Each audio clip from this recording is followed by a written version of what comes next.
দৃষ্টি সম্পন্ন ওই সকল ব্যক্তিদের জন্য যারা কোরআন হাদিস বুঝতে অধিক আগ্রহ। আমি শুধুমাত্র তাদের থেকে প্রতিদিন 2 মিনিট করে সময় নেব ইনশাআল্লাহ।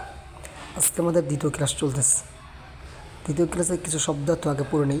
মাদ্রাসাতুন একটি মাদ্রাসা, সাব্বুরাতুন একটি ব্ল্যাকবোর্ড, মিসওয়ারাতুন একটি রোলার, হাকিবাতুন একটি ব্যাগ, কুররাসাতুন একটি খাতা, তাওবিলাতুন একটি টেবিল, হুজুরাতুন অথবা গুরফাতুন একটি কামরা, নাফিদাতুন একটি জানালা।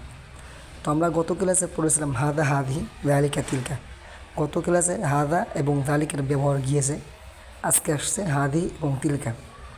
তাহলে আমরা পড়তে পারি হাদিহি মাদ্রাসাতুন, ইহা একটি মাদ্রাসা।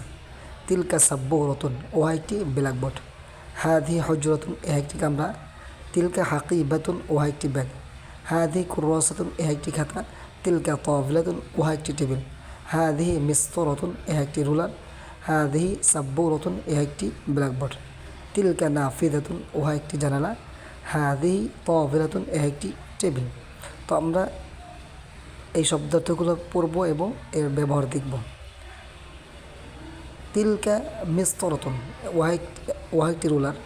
তিলকা কুররাসাতুন, ওহা একটি খাতা। হাদিহি হাকিবাতুন, ইহা একটি ব্যাগ। তো আমরা গত ক্লাসে যে সমস্ত শব্দ পড়েছিলাম হাদা হাদি যালিকা তিলকা, আপনারা একটু লক্ষ্য করবেন যে কোথায় হাদা ব্যবহার হয় এবং কোথায় হাদিহি ব্যবহার হয়।